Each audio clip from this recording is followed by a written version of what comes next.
The Dawn of the Dhamma, written by Ajahn Sucitto. Author's Preface.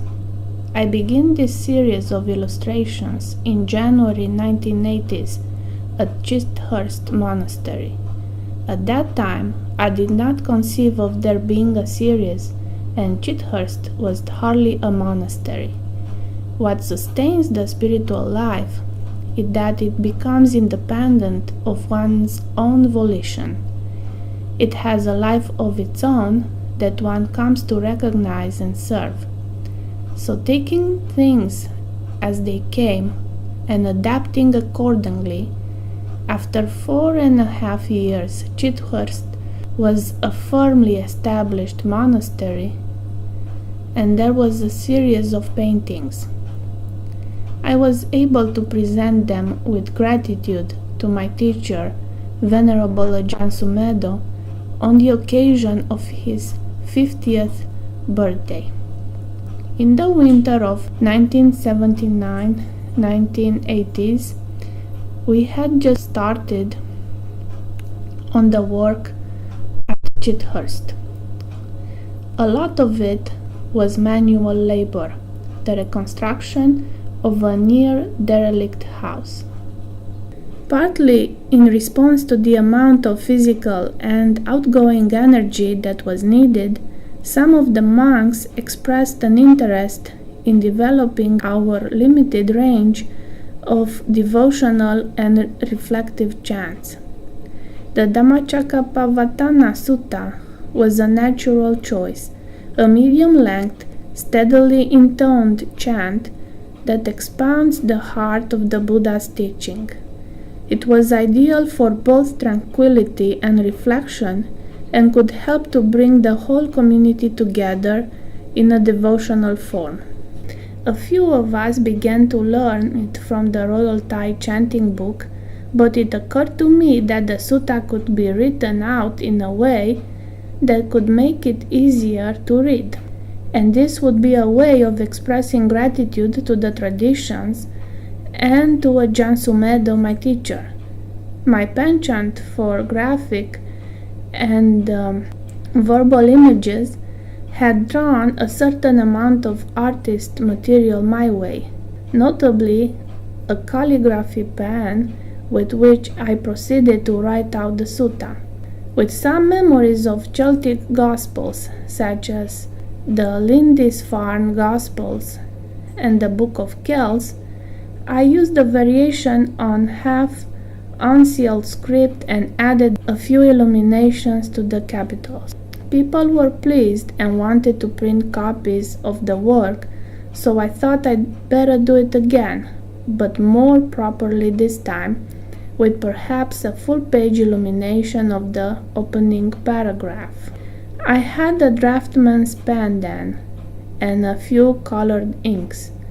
I found some paper in a drawer in the office. After I had completed the first paragraph, an idea for a design for the second popped up.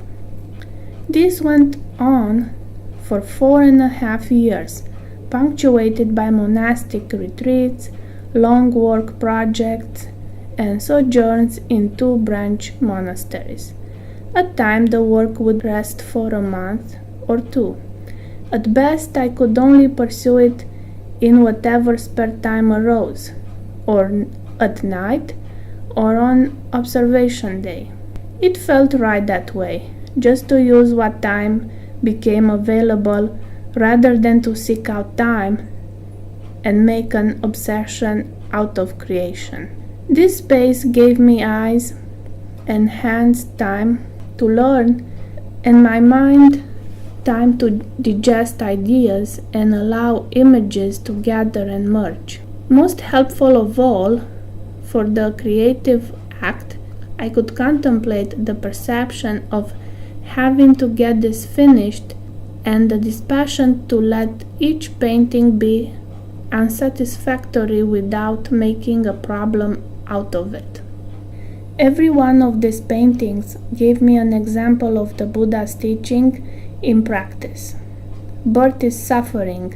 The anxious moments with a blank sheet of paper making pencil marks, trying to get an image to settle into the space and find balance thematically and graphically with the text.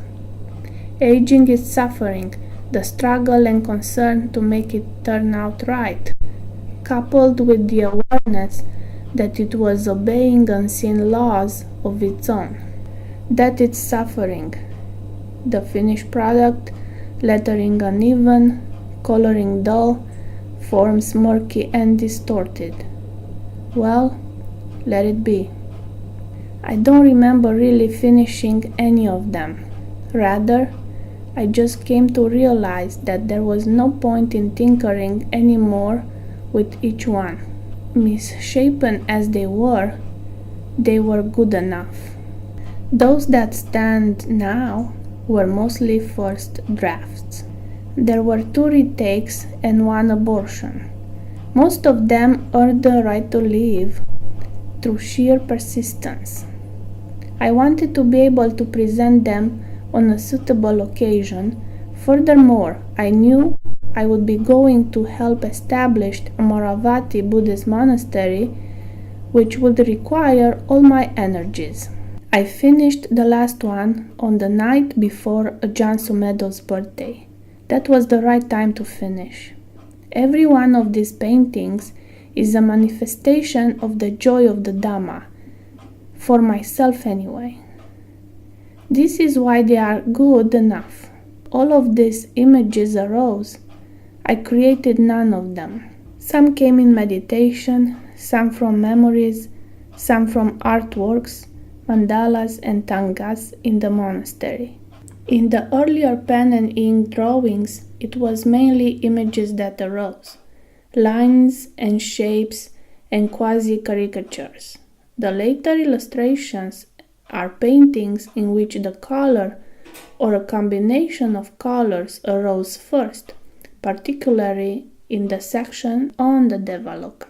This change of emphasis reflects a change over the years in my attitude towards spirituality. Things seem to have definite existence in my early years as a bhikkhu, and my attitudes were most hard and fast with clear-cut edges. Time and experience seem to have worn out that conceptual certainty. My mind came to feel out experiences and things rather than define them, and a subtle sense of joy and wonder at the mystery of things and their indefinable essence permeated my perception. The borders to the paintings opened up and disappeared, only to reappear as linear movements that support and attend to space rather than restrict it. Sometimes I would just paint a swash of color on the paper and enjoy it, or the feeling of the brush, the magic of the perception, then changing as the color suffused a space. The cooperation and interest of other people were important aspects of the value of these paintings to me. I used what people chose to give me freely. Each painting embodies the virtue of generosity, dana. George Sharp, the chairman of the monastery's trust, himself a professional illustrator, gave me a set of colored inks. So I used those. Some poster paint came my way. So I used that. A Thai classical artist gave me some tempera. My mother gave me some acrylics. A bhikkhu friend some oils. Another Dhamma friend not only gave me numerous fine sable brushes, but also made photographic reproductions of the series and a set of color transparencies for exhibition purposes. Another Dhamma friend gave me some watercolor paper, while another mounted and heat-sealed the completed works. Seeking nothing can make one's life immensely rich. That people should take part in this way and actually appreciate the paintings is for me an honor. The joy of the spirit that sustained the work overshadows the imperfections of the craft. Being asked to write a commentary on the Illuminations, however, presented its own problems owing to the responsibilities of establishing and maintaining a Amaravati Buddhist monastery. A year after the first request, 1985, I wrote the above remarks. Then 6 years fluttered by, with the illuminations hanging on the wall of Amaravati's meeting hall. As the hall was redecorated at the beginning of 1991, the series was removed and put in store. This movement into retreat seems to have caused a stir in the realm of those who delight in creation. Within 3 months, a letter came from the Sangapala group in California, who were looking to set a small Buddhist monastery there as a branch of Amaravati. They were interested in having the illustrations published with the commentary for when the monastery was projected to open.